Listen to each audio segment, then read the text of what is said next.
Amen. Hulle weet nie hoe dit is nie, maar ons gaan vir hulle sê, van die kinders van Karoo sê, hoe lieflik dit is in die teenwoordigheid van die Here. Baie dankie Jesus, baie dankie. Amen. Amen. Halleluja. En die tweede gedeelte van die woordjie hoe, halleluja, ons gaan dit ervaar, ons kan by die huis kom, en ons gaan vir onsself sê, hoe, dit was lieflik. In die teenwoordigheid van die Here. Luister, maar daar was vrede. Luister, maar daar was liefde. Luister, maar daar was vergewensgesindheid. Luister, man, daar die salwing van die Here was in hierdie plek. Dit was lieflik om in die teenwoordigheid van die Here te wees. Amen.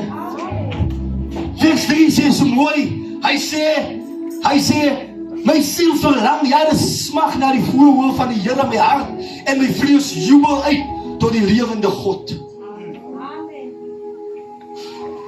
Ek wil vir u vanmôre bemoedig, man. 2026, ons moet smag en ons moet verlang om in die teenwoordigheid van die Here te wees.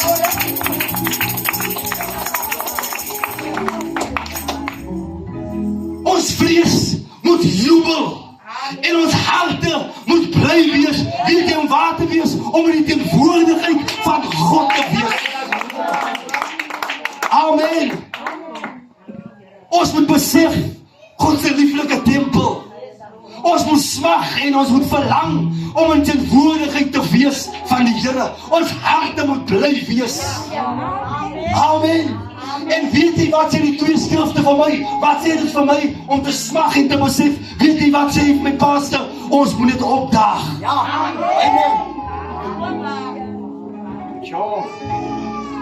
Die Engelse man sê dit, you must sow up. Ja. You just have to sow up. Daaglik op in die teenwoordigheid van die Here, man. Luister, as jy opdaag, dan prys jy God. Dan loof jy God. Dan bid jy God, man.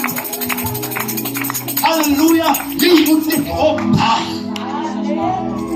Sommige kere, dan, jy wil net nie opdaag, jy van jy is net klein lei. Ja.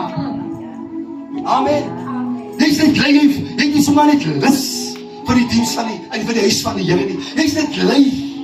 Jy wil niks moeite maak nie, amen. Maar die Bybel sê, halleluja, prys die naam van die Here, verlang en smag na God se teenwoordigheid. Amen. Halleluja. Amen. Weet jy wat? Prys die naam van die Here. Daar's mense wat hulle altare bou by die huis. Daar is mense wat altare bou vir die TV en vir YouTube.